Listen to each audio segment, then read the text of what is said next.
আজকে কিন্তু মেয়েকে সকাল সকাল চিড়ে ভেজানো খাইয়ে দিব, কারণ একটু দেরি হয় খাওয়াতে। আজকে সকাল সকাল পটি করেছে, খিদে পেয়ে গেছে, সেই জন্য কিন্তু আমি ওকে চিড়ে আর প্রেম খেজুর দিয়ে খাইয়ে দেব। ও কিন্তু এইসব কিছুই খেতে চায় না, একবার মুখে নেয় তারপর আর খায় না। তারপরে কিন্তু আমি নাইটিটা খেয়েছি, এখন ব্রাশ করে নেব আর বিছানাটাও গুছিয়ে নেব। সকাল সকাল বিছানা না গোছালে ভালো লাগে না। আজকে সকালকার খাবারটা কিন্তু দারুণ ছিল, পান্তা ভাত মুড়ি দিয়ে, আমার কিন্তু খুবই ভালো লাগে। পান্তা ভাত খাওয়ার পরে কিন্তু এখানে ভাত বসিয়ে দিয়েছি, আর তারপরে এখন দুধটা গরম করে নেব। আজকে কিন্তু নিরামিষ, সেজন্য কিন্তু সব সবজি রান্না করব। আর মেয়ে কিন্তু বমি হচ্ছিল, তারপর থেকে কিন্তু আর কিছুই খায় না। আগে যেটুকু খেত সেটুকু এখন খাই না। আর এইদিকে কিন্তু একটাতে ঢেঁড়স ভাজা বসিয়ে দিয়েছি, আর একটাতে ভাতের মধ্যে কিন্তু করলা আর আলু সেদ্ধ দেওয়া আছে।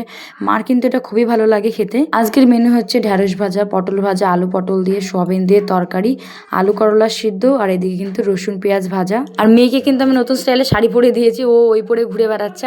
হচ্ছে বাড়ির ডন, মানে ওকে কেউ কিছু বলা যাবে না, কিছু বললেই কানতে লাগে, যা ইচ্ছা তাই করে বেড়ায়। যেমন হটপট থেকে রুটি বের করে ছিড়বে আর ফেলবে চারিদিকে। কত সুন্দর করে দেখো শাড়িটা ধরে আছে, ওর মানে ভালোই লাগছিল পরে ওটা। এবার কিন্তু একদম চলে আসলাম রাত্রিবেলাকার ভিডিও নিয়ে। রাত্রিবেলায় কিন্তু করছে এখন ঘুগনি। ঘুগনি কিন্তু প্রায়ই আমাদের বাড়িতে হয়, বিশেষ করে নিরামিষের দিনে।